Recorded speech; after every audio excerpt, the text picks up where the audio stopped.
name's Sam. I'm a foster carer for Leicester City Council.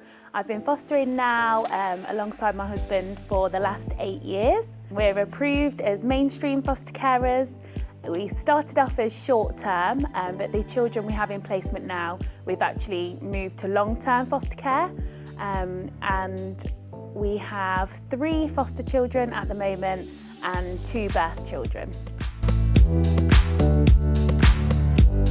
A highlight in the beginning of our fostering journey for me was my son started his new class in September at school, and one of the teachers was asking all the children, tell me something about yourself. So they were going round and they were all telling each other something about themselves. And when he come home, he said to me, oh, you'll never believe what happened today. My teacher asked me to tell me something about himself, and he told the teacher that his family fosters.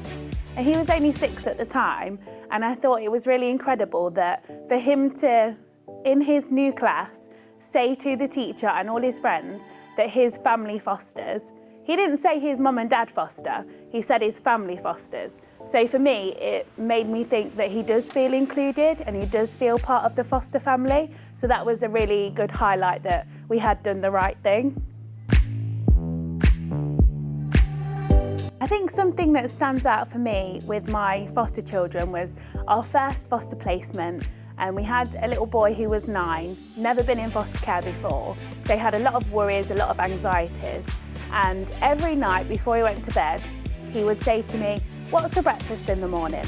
So I tell him the same thing every day. Breakfast will be at 7 o'clock, cereal, toast. And every single day, it was kind of like, in order for him to feel relaxed enough to go to sleep, he needed reassurance that in the morning there would be food and he would be fed. And this went on for a few weeks. And then one night I went to put him to bed and I said night and he didn't ask me.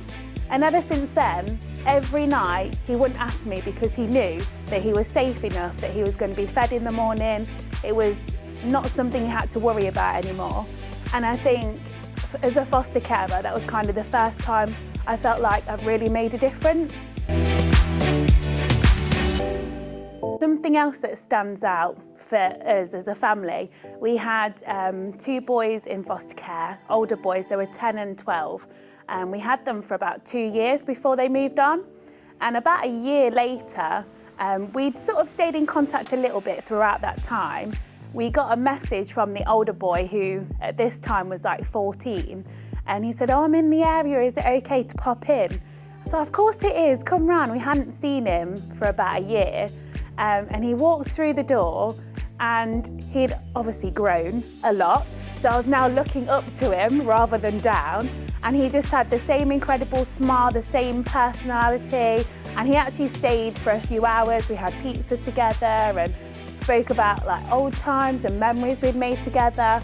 And he saw it as a real positive that he'd spent that time with us, rather than, you know, he'd moved on and didn't see us again.